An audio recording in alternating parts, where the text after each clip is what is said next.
नमस्कार, आप सभी का स्वागत है आज के ऑनलाइन वीडियो लेक्चर के अंदर। आज इस लेक्चर के अंदर हम जो टॉपिक डिस्कस करेंगे उसमें सबसे पहले हम ये जानेंगे कि जो विदेशी व्यापार गुणक होता है वो अल्पविकसित देशों में जो है किस प्रकार से लागू होता है। यानी अल्पविकसित देशों के अंदर जो फॉरेन ट्रेड मल्टीप्लायर्स है उसकी एप्लीकेशन के बारे में हम देखेंगे। दूसरा, जो विदेशी व्यापार गुणक है उसका क्या महत्व है उसको डिस्कस करेंगे। और तीसरा हमारे डिस्कशन का टॉपिक रहेगा कि विदेशी व्यापार गुणक है उसका जो प्रभाव होता है उसमें रिसाव किस वजह से होता है। और इसके साथ हम ये भी डिस्कस करेंगे कि जो विदेशी व्यापार गुणक है उसमें कौन कौन सी कमियां हैं और उन कमियों के आधार पर जो है विदेशी व्यापार गुणक की आलोचना की जाएगी। तो आइए शुरू करते हैं हम। सबसे पहले हम देखते हैं कि अल्पविकसित देशों के अंदर जो विदेशी व्यापार गुणक है वो किस प्रकार से लागू होता है। विदेशी व्यापार गुणक के अनुसार जब कभी भी निर्यात में वृद्धि होती है, यानी एक देश का अगर एक्सपोर्ट बढ़ता है तो उसके कारण जो है राष्ट्रीय आय जो होती है उसमें कई गुना अधिक वृद्धि होती है। ऐसा इसलिए होता है क्योंकि जब एक देश के अंदर एक्सपोर्ट के बढ़ता है तो एक्सपोर्ट बढ़ने का मतलब है कि घरेलू देश से वस्तुओं की ज़्यादा बिक्री हुई है, तो उसके कारण जो है आय ज़्यादा होगी। और जब आय ज़्यादा होगी तो लोग जो कंजप्शन बढ़ाएंगे, और एक व्यक्ति का जो कंजप्शन है वो दूसरे व्यक्ति की इनकम है, तो उसके कारण दूसरे व्यक्ति की इनकम बढ़ेगी। जब उसकी इनकम बढ़ेगी तो वो अपनी एमपीसी के अनुसार कंजप्शन बढ़ाएगा। तो इस प्रकार से लगातार ये जो है आय और उपभोग में वृद्धि का सिलसिला चलता रहता है, और उसके कारण जो है अल्टीमेटली जो इनकम है उसमें कई गुना ज़्यादा वृद्धि होती है। तो अल्पविकसित देश जो होते हैं अपनी राष्ट्रीय आय, अपने उत्पादन के स्तर और अपने रोजगार के स्तर को बढ़ाना चाहते हैं। और ये जो तीनों चीज़ें हैं, राष्ट्रीय आय, उत्पादन और रोजगार, इन सभी के ऊपर जो विदेशी व्यापार गुणक का काफ़ी जो है वो प्रभाव पड़ता है। तो विदेशी व्यापार गुणक से उनके अपने देश के अंदर एक ऐसी आयात निर्यात नीति का निर्माण किया जा सकता है जिसके कारण उस देश के विकास में तेजी आती है। क्योंकि विदेशी व्यापार गुणक ये बताता है कि भी एक देश के निर्यात में वृद्धि करने के कारण एक देश के अंदर राष्ट्रीय आय में वृद्धि होगी, और इसके साथ एक देश को निर्यात में वृद्धि के साथ साथ ऐसी नीति अपनानी चाहिए जिससे कि उसके आयात के अंदर वृद्धि ना हो। क्योंकि अगर निर्यात में जो वृद्धि होती है और उससे जो आय प्राप्त होती है, अगर वो सारी की सारी इनकम जो है आयात के ऊपर खर्च कर दी जाती है तो उसके कारण एक देश के अंदर राष्ट्रीय आय में जरा सी भी वृद्धि नहीं होगी। तो इस प्रकार से एक देश को अपने आर्थिक विकास के लिए जो है वो आयात निर्यात की पॉलिसी जो सोच समझ करके बनानी चाहिए। और ये जो पॉलिसी जब अलग विकसित देश बनाते हैं तो उसके बनाने के अंदर जो है विदेशी व्यापार गुणक उनका मार्गदर्शन करता है। तो इस गुणक का जो उन अल्पविकसित देशों के लिए और अधिक महत्व बढ़ जाता है जिन के देशों के अंदर जो है विदेशी जो व्यापार होता है उसका राष्ट्रीय आय में बड़ा योगदान होता है। यानी जो वो देश जो एक्सपोर्ट अधिक करते हैं उन देशों के अंदर जो है राष्ट्रीय आय के अंदर जो है वो विदेशी व्यापार का अधिक योगदान होता है। तो उन देशों के लिए जो है ये आयात निर्यात की नीति जो होती है वो काफ़ी सोच समझ करके बनानी पड़ती है, और उस नीति के अंदर जो है विदेशी व्यापार गुणक उनकी काफ़ी मदद करता है। तो अब हम जो है एक एक करके इन के बारे में देखेंगे कि अल्पविकसित देशों के अंदर किस प्रकार से ये हेल्पफुल होता है, या विदेशी व्यापार गुणक है उसकी विदेश जो अल्पविकसित देश उसमें क्या उपयोगिता है। तो पहला, निर्यात प्रोत्साहन नीतियों का आधार। विदेशी व्यापार गुणक उस अवस्था में ज़्यादा प्रभावशाली होता है जिसमें निर्यात में आयात की तुलना में अधिक वृद्धि होती है, कि जो एक्सपोर्ट जो होता है उसके अंदर इंपोर्ट के मुकाबले ज़्यादा वृद्धि होती है। तो इसके कारण जो शुद्ध निर्यात होता है वो बढ़ेगा। तो ऐसे में एक देश की जो सरकार होती है उस देश को यहाँ से जो है एक दिशा मिलती है कि वो जो है विदेशी व्यापार जो गुणक है उसका ज़्यादा से ज़्यादा फ़ायदा उठाने के लिए अपने देश से जो निर्यात है उस निर्यात को बढ़ाने वाली नीति अपनानी चाहिए। अब निर्यात को बढ़ाने के लिए जो निर्यातक होते हैं उनको जो है इंसेंटिव देना चाहिए, उनको अगर सब्सिडी देने की आवश्यकता है तो सब्सिडी देनी चाहिए। जो निर्यात करने वाली वस्तुएं होती है उनकी जो इंपोर्ट के ऊपर ड्यूटी कम कर देनी चाहिए, क्योंकि कुछ वस्तुएं ऐसी होती हैं जिनका कच्चे माल के रूप में तो आयात किया जाता है और बाद में उन्हीं वस्तुओं को जो निर्यात किया जाता है, तो ऐसे में उन वस्तुओं के इंपोर्ट के ऊपर ड्यूटी है वो कम कर देनी चाहिए। तो इस प्रकार से निर्यात को प्रोत्साहन मिलेगा। तो एक तो सरकार को ये करना चाहिए कि अल्पविकसित देशों के अंदर जो निर्यात बढ़ाने वाली नीति अपनानी चाहिए। इसके साथ साथ सरकार को ये भी ध्यान रखना चाहिए कि निर्यात बढ़ने के साथ साथ आयात के अंदर जो कमी होनी चाहिए, क्योंकि अगर निर्यात बढ़ रहा है और उसके साथ आयात भी बढ़ रहा है तो उसके कारण एक देश के अंदर जो विदेशी व्यापार गुणक ज़्यादा प्रभावी नहीं होगा। तो सरकार को ये ध्यान रखना चाहिए कि एक ऐसी पॉलिसी अपनाए जिसके कारण जो है आयात में कमी हो तो उसके लिए सरकार को जो है टैरिफ में वृद्धि कर देनी चाहिए, या सरकार को जो वो कोटा प्रणाली अपनानी चाहिए जिसके से कि एक देश के अंदर इम्पोर्ट कम हो। इसके अलावा एक देश की सरकार को जो है इम्पोर्ट को कम करने के लिए सबसे अच्छा जो अल्टरनेटिव है वो अपनाना चाहिए। वो सबसे अच्छा अल्टरनेटिव होता है कि आयात प्रतिस्थापन जो है वो अपने देश में प्रोड्यूस करने चाहिए। यानी जिन वस्तुओं का एक देश आयात कर रहा है उन वस्तुओं के जो सप्लीमेंट्स होते हैं, उनके जो प्रतिस्थापक होते हैं, उन वस्तुओं के उद्योग जो है अपने देश में लगाने चाहिए, जिसके कारण ये आयात वाली समस्या है जो इसका परमानेंट समाधान किया जा सके। तो इस प्रकार से विदेशी व्यापार गुणक की मदद से एक जो देश होता है उस देश को ये पता चलता है कि उसे जो है अपने देश के विकास के लिए निर्यात को बढ़ाने वाली और आयातों को कम करने वाली नीति अपनानी चाहिए। नेक्स्ट है भुगतान शेष में सुधार। अल्प विकसित देशों में निर्यातों की तुलना में आयात अधिक होते हैं तो उस अवस्था के अंदर एक देश के अंदर बैलेंस ऑफ पेमेंट होता है वो प्रतिकूल हो जाता है, क्योंकि जब आयात अधिक होते हैं तो एक देश के भुगतान बढ़ जाते हैं प्राप्तियों के मुकाबले, तो उस अवस्था के अंदर एक देश का जो बैलेंस ऑफ पेमेंट है वो प्रतिकूल हो जाता है। तो एक देश का जो बैलेंस ऑफ पेमेंट अगर प्रतिकूल है तो उसमें ये सिचुएशन होती है कि इंपोर्ट अधिक होता है, एक्सपोर्ट कम होता है। तो इस अवस्था में सुधार करने के लिए निर्यात को बढ़ाने के साथ साथ आयात के ऊपर नियंत्रण रखना भी जरूरी है। अब देखिएगा, जब एक देश के अंदर निर्यात को बढ़ाया जाता है तो उसके कारण जो एक देश के अंदर जो है विकास होता है, उत्पादन ज़्यादा होता है, और जब उत्पादन ज़्यादा होता है तो उसके कारण और ज़्यादा निर्यात किया जाएगा, तो इसके कारण जो है एक देश के अंदर बैलेंस ऑफ पेमेंट में सुधार होता है। लेकिन यहाँ ध्यान रखना चाहिए कि निर्यात से जो आय बढ़ती है वो इम्पोर्ट के ऊपर खर्च ना होने पाए। अगर निर्यात के कारण इनकम बढ़ी है और उसको अगर इम्पोर्ट बढ़ाने के ऊपर खर्च किया जाता है तो उसके कारण बैलेंस ऑफ पेमेंट में सुधार नहीं होगा। इसके अलावा एक देश की सरकार को ये भी ध्यान में रखना चाहिए कि विदेशी निवेश जो वो देश में ज़्यादा से ज़्यादा आए, क्योंकि जब विदेशी निवेश एक देश के अंदर ज़्यादा आता है तो उसके कारण जो है पूंजी की प्राप्ति होती है, और पूंजी की प्राप्ति होने से बैलेंस ऑफ पेमेंट में सुधार होता है। तो इसके से जो है एक देश जो होती है केवल निवेश जो होता है उन्हीं क्षेत्रों के अंदर करने की परमिशन दे, कि विदेशी निवेश को तो बुला लिया लेकिन विदेशी निवेश जो है केवल उसी क्षेत्र में जो अलाउड करना चाहिए जिस क्षेत्र के अंदर निर्यात की संभावना ज़्यादा होती है। क्योंकि जब बैलेंस ऑफ पेमेंट को ठीक करने के लिए निवेश एक देश के अंदर आया तो एक तो निवेश के कारण पूंजी आ गई, दूसरा अगर उस निवेश को उस क्षेत्र में लगाया जाता है जिससे एक्सपोर्ट बढ़ता है तो उसके कारण जो डबल बेनिफिट होता है एक देश को, कि एक तो डायरेक्ट निवेश से पूंजी है, दूसरा जो निर्यात से भी पूंजी आने लगती है, तो इसके कारण जो बैलेंस ऑफ पेमेंट होता है उसके कारण जो है वो सुधार होता है। लेकिन सुधार जो होता है उसके साथ साथ एक ये ध्यान रखना चाहिए कि जब केवल निर्यात क्षेत्र में इन्वेस्टमेंट होता है, बाकी क्षेत्रों में अगर इन्वेस्टमेंट नहीं होता है तो उसके कारण अर्थव्यवस्था के अंदर दोहरापन आ जाता है। यानी निर्यात क्षेत्र जो होता है वो तो काफ़ी विकसित हो जाता है, और दूसरा जो घरेलू उपयोग की वस्तुएं बनाता है वो क्षेत्र जो पिछड़ा रह जाता है।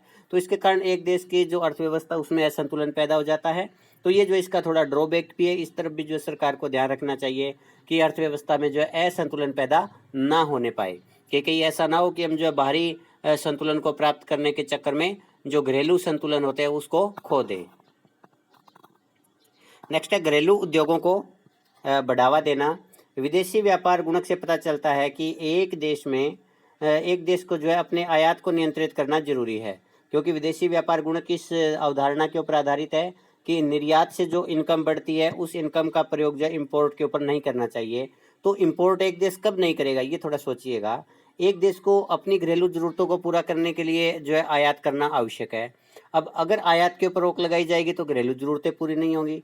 अब घरेलू जरूरतों को पूरा करना और आयात को भी रोकना है तो उसके लिए सबसे बेटर अल्टरनेट ये होता है कि जो आयात होता है उसको कम करने के साथ साथ उस आयात वाली वस्तुओं का जो है अपने देश में ज़्यादा मात्रा में उत्पादन किया जाए। कि सपोज कि हम जो है विदेशों से जो है वो ऑयल जो मंगवा रहे हैं, अब ऑयल का इंपोर्ट को अपने को कम करना है, तो इससे अगर हमने डायरेक्ट ऑयल के इंपोर्ट को कम कर दिया तो उसके कारण जो है एक देश के अंदर ऑयल की कमी हो जाएगी और उससे जो ज़रूरतें पूरी होती है उसमें रुकावट आएगी। तो ऐसे में ये आवश्यक हो जाता है कि ऑयल का प्रोडक्शन जो है अपने देश में बढ़ाया जाए।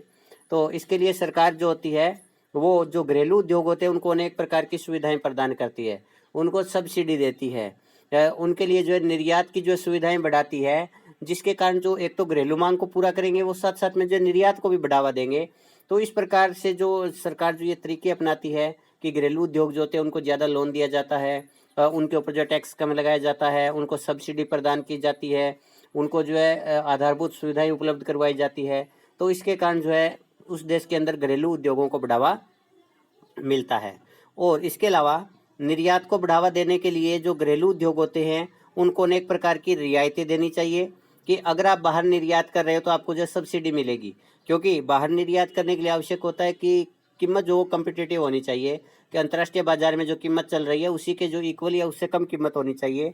तो अगर एक घरेलू जो उत्पादक होते हैं उनकी लागत ज़्यादा होती है तो सरकार को कुछ सब्सिडी देनी चाहिए, जिससे कि वो जो है विदेशों के अंदर जो है कम्पिटिटिव प्राइस के ऊपर निर्यात कर सके।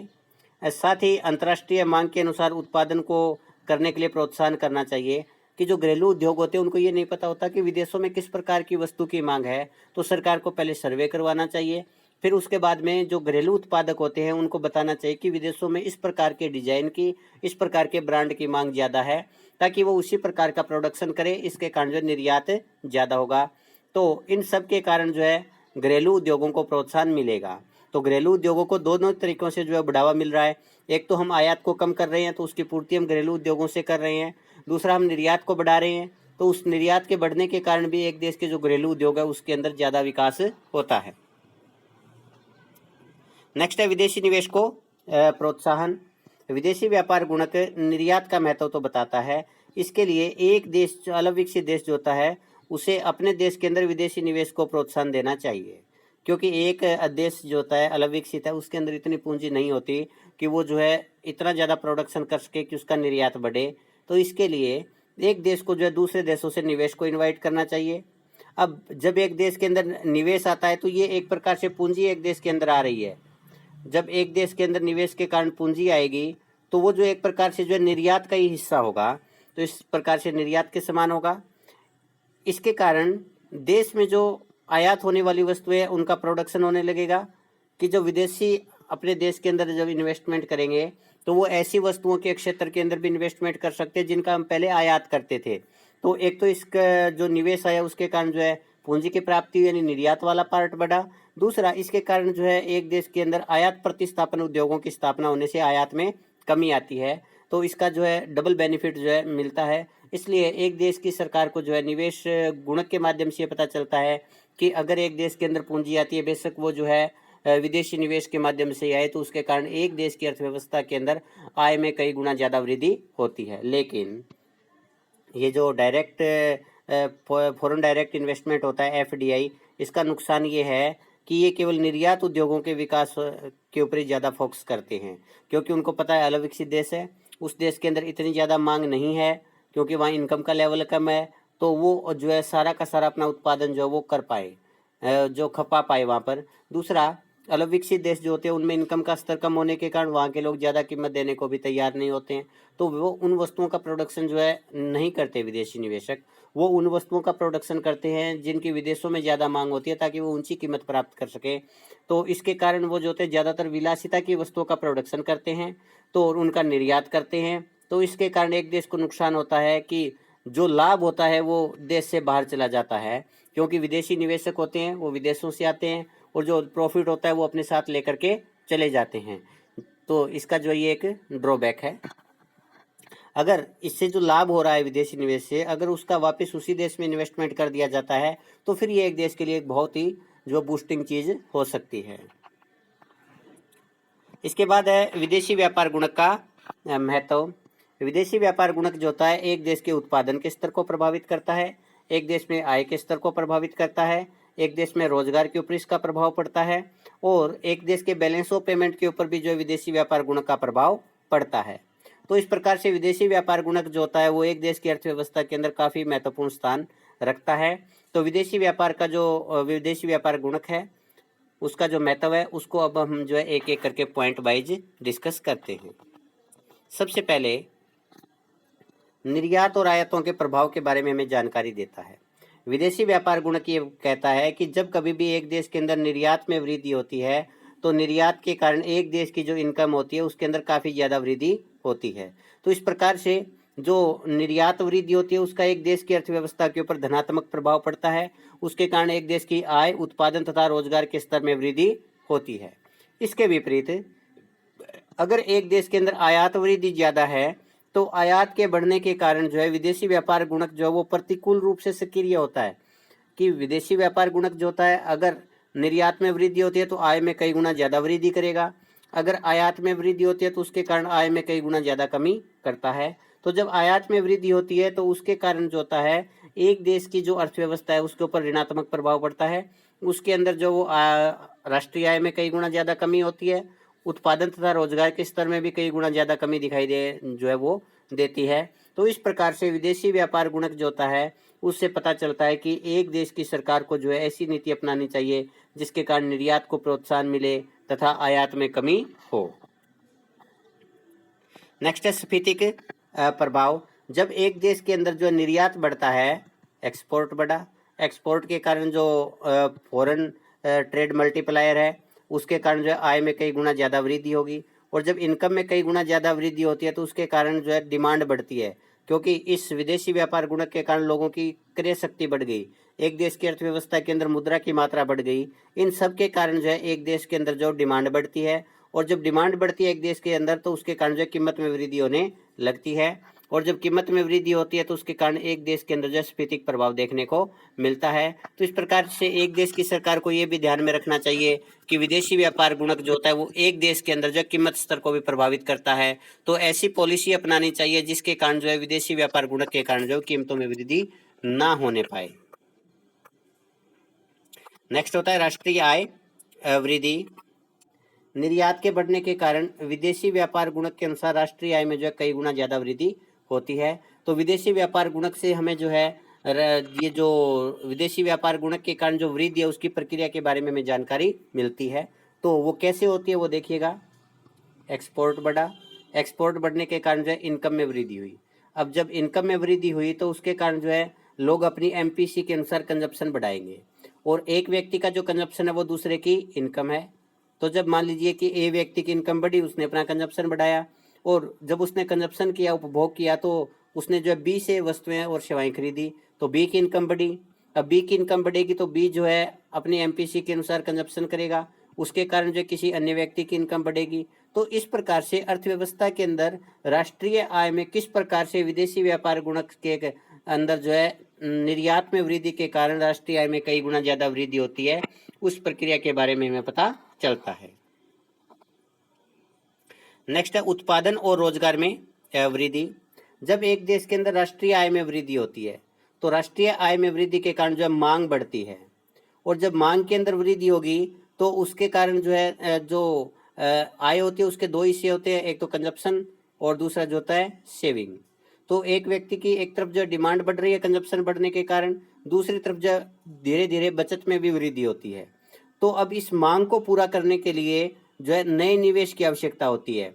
तो यहाँ पर आय बढ़ने से जो बचत प्राप्त हुई थी उस बचत को साथ साथ में इन्वेस्टमेंट भी कर दिया जाता है। तो जब उसको इन्वेस्ट किया जाता है तो उसके कारण जो दोबारा से आय में ज़्यादा वृद्धि होगी, और जब आय और उत्पादन में इस प्रकार से लगातार ये वृद्धि होती चली जाती है तो इसके कारण रोजगार के ज़्यादा अवसर पैदा होते हैं, और रोजगार के ज़्यादा अवसर पैदा होने के कारण फिर से लोगों की इनकम बढ़ेगी, और वो मांग ज़्यादा करेंगे तो उत्पादन में वृद्धि होगी, और उस उत्पादन की बढ़ी हुई मांग को पूरा करने के लिए जो है फिर से जो है ज़्यादा निवेश किया जाएगा। तो इस प्रकार से ये जो विदेशी व्यापार गुणक होता है इसके माध्यम से एक अर्थव्यवस्था के अंदर जो सकारात्मक प्रक्रिया होती है वो शुरू होती है, और जो देश को जो है उत्पादन तथा रोजगार के ऊंचे स्तर पर लेकर के जाती है। नेक्स्ट है गुणक प्रभाव में रिसाव। अब हम पहले ये देखते हैं कि गुणक जो प्रभाव होता है उसके अंदर रिसाव का क्या अर्थ होता है। कि विदेशी व्यापार गुणक प्रभाव में रिसाव उस अवस्था में होता है जब विदेशी व्यापार में वृद्धि के कारण राष्ट्रीय आय में वृद्धि उतनी नहीं होती जितनी की होनी चाहिए। यानी एक्सपोर्ट तो बढ़ गया, लेकिन एक्सपोर्ट के बढ़ने के कारण एक देश के अंदर इनकम में कोई परिवर्तन नहीं होता, इनकम में वृद्धि नहीं होती। तो उस अवस्था के अंदर जो ये फॉरेन ट्रेड मल्टीप्लायर है इसमें रिसाव हो जाता है कि जो फॉरेन ट्रेड मल्टीप्लायर है उसके अनुसार जो राष्ट्रीय आय नहीं बढ़ पाती। तो ये किस किस कारण से होता है वो हम देखते हैं। ये तब होता है जब निर्यात से प्राप्त आय का प्रयोग घरेलू वस्तुओं और सेवाओं पर कम किया जाता है या नहीं किया जाता। कि मान लीजिए कि हमें जो है निर्यात से जो 100 करोड़ की प्राप्ति हुई, अब हमने इस 100 करोड़ रुपए को या तो बचा लिया तो ये घरेलू वस्तुओं और सेवाओं पर नहीं आए, या हमने 100 करोड़ रुपए का जो इम्पोर्ट कर लिया तो भी हमारे देश की वस्तुओं और सेवाओं पर खर्च नहीं हुए हैं। तो इन सब कारणों से जो होता है एक देश के अंदर जो है गुणक का जो प्रभाव होता है कम हो जाता है, और गुणक के प्रभाव को कम होना हम जो है गुणक का रिसाव मानते हैं। तो अब हम देखते हैं कि ये गुणक का रिसाव जो किन किन तत्वों के कारण होता है। पहला, घरेलू बचत में वृद्धि। अब मान लीजिए कि एक देश के अंदर जो 100 करोड़ रुपए का एक्सपोर्ट बढ़ा। अब उस एक्सपोर्ट को बढ़ने के कारण जो है एक देश की अर्थव्यवस्था के अंदर 70 करोड़ रुपए की सेविंग हो गई। तो ऐसे में ये जो इनकम बढ़ी थी, इस इनकम का जो प्रयोग है वो घरेलू वस्तुओं और सेवाओं के ऊपर नहीं हुआ। तो जब घरेलू वस्तुओं और सेवाओं की खरीदारी नहीं होगी तो ये जो गुणक की प्रक्रिया आगे नहीं चलेगी। तो इसके कारण जब कभी भी घरेलू बचत में वृद्धि होती है तो घरेलू बचत में वृद्धि होने के कारण जो विदेशी व्यापार गुणक का मूल्य होता है वो कम हो जाता है, क्योंकि हमने देखा था कि विदेशी व्यापार जो गुणक होता है उसका जो मूल्य होता है 1/MPI प्लस MPS। तो MPS के साथ में इसका विपरीत संबंध है। अगर MPS यानी ये जो घरेलू बचत होती है इसके अंदर वृद्धि होती है तो इसके कारण जो ये मल्टीप्लायर है उसका मूल्य कम हो जाता है, और मल्टीप्लायर का मूल्य कम होने का मतलब है कि एक देश की अर्थव्यवस्था के अंदर जो वो गुणक में रिसाव हो रहा है। दूसरा होता है आयातों में वृद्धि। एक देश को एक्सपोर्ट के कारण जो 100 करोड़ रुपए की इनकम हुई। अब उस देश ने जो है इसमें से 50 करोड़ रुपए की तो सेविंग कर ली। अब पीछे कितने बचे? 50 करोड़ रुपए। इस 50 करोड़ रुपए का उस देश के अंदर जो इम्पोर्ट के ऊपर खर्च कर दिया गया। तो आप देखिए कि ये जो आयात बढ़ा था, इस आयात के बढ़ने के कारण जो घरेलू वस्तुएं थी उनमें किसी प्रकार का कोई जो है व्यय नहीं हुआ है, उसके व्यय में कोई वृद्धि नहीं हुई है। तो इसके कारण जो है अर्थव्यवस्था के अंदर जो होता है वो विदेशी व्यापार गुणक का मूल्य जो होता है कम हो जाता है अगर इंपोर्ट बढ़ जाता है, क्योंकि ये जो बढ़ी हुई आय थी उस आय का ज्यादातर हिस्सा जो विदेशी वस्तुओं पर खर्च कर दिया जाता है। तो जब विदेशी वस्तुओं के ऊपर खर्च किया जाता है, घरेलू वस्तुओं के ऊपर खर्च नहीं किया जाता, तो उस अवस्था के अंदर जो वो जो विदेशी व्यापार गुणक होता है उसका मूल्य कम हो जाता है और विदेशी व्यापार गुणक में रिसाव होता है। नेक्स्ट है स्फीति के कारण। स्फीति कारण को डिस्कस करने से पहले हम एक बात जो वो थोड़ा सा क्लियर करते हैं कि विदेशी व्यापार गुणक जो होता है या जो सिंपल गुणक होता है वो इस धारणा पर कार्य करता है कि व्यय बढ़े, कि लोग जो होते हैं उसका उपभोग के ऊपर व्यय बढ़े या उपभोग की जाने वाली वस्तुओं की मात्रा बढ़े। तो ये जो विदेशी व्यापार गुणक या सिंपल जो इन्वेस्टमेंट मल्टीप्लायर होता है वो इस बात पर जो वो आधारित होता है कि एक देश के अंदर वस्तुओं का उपभोग बढ़ना चाहिए, ना कि व्यय। व्यय का इसको कोई लेना देना नहीं है। अब जब एक देश के अंदर कीमत बढ़ती है, मान लीजिए कि एक व्यक्ति की जो इनकम थी वो पहले 100 रुपए थी, अब विदेशी जो निर्यात किया गया उसके कारण उसकी कीमत जो आय जो बढ़ करके 200 रुपए हो गई। पहले उसकी 100 रुपए इनकम थी। अब पहले एक वस्तु की कीमत जो थी 10 रुपए थी, तो इस 100 रुपए में वो घरेलू वस्तुएं 10 खरीद पाता था। अब कीमत बढ़ करके जो है 20 रुपए हो गई है, तो अब भी वह 10 वस्तुएं खरीद पा रहा है। तो क्या विदेशों से आय बढ़ने के कारण एक देश के अंदर जो है वस्तुओं की मात्रा जो उपभोग की जा रही है तो उसमें कोई वृद्धि हुई? डेफिनेटली कोई वृद्धि नहीं हुई। तो उपभोग व्यय बेशक बढ़ गया है, 100 रुपए से बढ़ करके 200 हो गया, लेकिन ये केवल बढ़ी हुई कीमतों ने जो है व्यय बढ़ाया है। एक देश के अंदर वस्तुओं और सेवाओं के ऊपर उपभोग व्यय नहीं बढ़ा है, यानी वस्तुएं और सेवाएं जो जितनी मात्रा में पहले खरीद रहे थे अभी उतनी खरीद रहे हैं। तो अगर एक देश के कारण कीमतें देश के अंदर कीमतें बढ़ जाती है तो आयात में जो वृद्धि होती है वो बढ़ी हुई कीमतों के ऊपर जो है खत्म हो जाती है। तो घरेलू वस्तुओं और सेवाओं का जो उपभोग है वो नहीं बढ़ पाता, और इसके कारण एक देश के अंदर जो है वो फॉरेन ट्रेड मल्टीप्लायर होता है उसका मूल्य वो भी कम हो जाता है। नेक्स्ट है छोटे देश पर कम प्रभाव। एक जो छोटा देश होता है उसके अंदर भी जो है एक्सपोर्ट के बढ़ने के कारण जो है फॉरेन ट्रेड जो मल्टीप्लायर होता है उसके अनुसार जो आय नहीं बढ़ पाती। इसके पीछे कारण ये होता है कि एक जो छोटा देश होता है उसके अंदर उत्पादन क्षमता कम होती है। तो जब एक देश के अंदर एक्सपोर्ट बढ़ा तो लोगों की इनकम बढ़ी। अब लोगों को घरेलू वस्तुएं उतनी मात्रा में नहीं मिलती कि वो उस आय को जो है घरेलू वस्तुओं पर खर्च कर पाए। तो ऐसे में वो व्यक्ति जो होते हैं उस देश के, वो इस आय का प्रयोग जो है इम्पोर्ट के ऊपर करते हैं, विदेशों से वस्तु मंगवाने पर करते हैं। तो इसके कारण जो होता है जो विदेशी व्यापार गुणक होता है उसका मूल्य कम हो जाता है, और मूल्य कम होने का मतलब है कि विदेशी व्यापार गुणक जो होता है उसमें रिसाव होता है। नेक्स्ट अब आप देखते हैं कि विदेशी व्यापार गुणक की आलोचना, कि विदेशी व्यापार गुणक है जो हमने अभी तक किया है वो ये बताता है कि जब कभी भी एक देश के अंदर शुद्ध निर्यात में वृद्धि होती है तो उसके कारण आय में कई गुना ज़्यादा वृद्धि होती है। लेकिन ये जिन मान्यताओं पर आधारित है, इसके अंदर जो कुछ मान्यताएं लगी वो मान्यताएं जो है वास्तविक नहीं है। तो जब ये वास्तविक मान्यताएं नहीं है तो इसके कारण ये सिद्धांत भी जो है अवास्तविक बन जाता है। तो इसी के आधार पर जो है विदेशी व्यापार गुणक की जो आलोचना की जा सकती है। तो अब हम पॉइंट वाइज वो देखते हैं। पहला, घरेलू निवेश स्थिर नहीं होता। इस जो विदेशी व्यापार गुणक है उसके अंदर माना गया है कि जो इंजेक्शन होता है वो किसके बराबर होता है, x+i। और इसके अंदर जो है ये माना गया है कि ये जो है कांस्टेंट होता है जो घरेलू निवेश होता है। ऐसे में केवल जो जो विदेशी व्यापार के माध्यम से जो निर्यात किया जाता है वही जो है एक देश की राष्ट्रीय आय के ऊपर प्रभाव डालता है। तो घरेलू निवेश जो होता है वो स्थिर नहीं होता। तो ऐसे में ये जो मान्यता ली गई है वो गलत है। ऐसे में निर्यात के साथ साथ जो घरेलू निवेश होता है वो भी जो है राष्ट्रीय आय को प्रभावित करता है। दूसरा, एमपीएस स्थिर नहीं रहती। इस सिद्धांत के अंदर ये माना गया है कि लोगों की जो एमपीएस है वो स्थिर रहती है, लेकिन ये जो सीमांत बचत प्रवृत्ति होती है ये लोगों की आदत, रुचि, फैशन या जो परिस्थितियां होती हैं उनके ऊपर निर्भर करती है। अगर इनमें से किसी में भी परिवर्तन होता है तो ये सीमांत बचत प्रवृत्ति है वो चेंज हो जाएगी, और सीमांत बचत प्रवृत्ति चेंज होने पर जो है विदेशी व्यापार गुणक का मूल्य वो भी बदल जाता है। नेक्स्ट है, पूर्ण रोजगार की मान्यता ठीक नहीं है। अविकसित देशों के मामले में तो बिल्कुल भी लागू नहीं होती। इसके अलावा जो केंज ने यह कहा था कि भी पूर्ण रोजगार जो होता है वो अर्थव्यवस्था में बहुत ही रेयर होता है। इसके अलावा अर्थव्यवस्था के अंदर जो होता है वो बेरोजगारी होती है, यानी अल्प रोजगार संतुलन हो सकता है। तो ज़्यादातर सभी प्रकार की अर्थव्यवस्थाओं के अंदर जो है कुछ न कुछ बेरोजगारी अवश्य मिलती है। तो ऐसे में ये जो पूर्ण रोजगार की मान्यता ली गई है वो ठीक नहीं है, क्योंकि पूर्ण रोजगार की जो है वो एक मात्र हम ये कह सकते हैं कि कल्पनात्मक स्थिति होती है, एक आदर्शात्मक स्थिति होती है जिसको प्राप्त करने के लिए प्रत्येक अर्थव्यवस्था प्रयासरत है, लेकिन उसको प्राप्त करना जो है लगभग असंभव है। नेक्स्ट, दो देश मॉडल। इस जो विदेशी व्यापार गुणक है इसके अंदर ये लिया गया कि केवल दो ही देश है और इन्हीं दो देशों के अंदर जो आयात निर्यात होता है, लेकिन वास्तव में एक देश जो होता है उसका जो है केवल दो देशों के साथ में संबंध नहीं होता, या दो देशों का ही आपस में जो व्यापार का संबंध नहीं होता, बल्कि आज जो है अनेक देशों के साथ में जो है व्यापार का संबंध होता है। तो ऐसे में ये जो मान्यता ली गई है ये जो मान्यता ठीक नहीं है।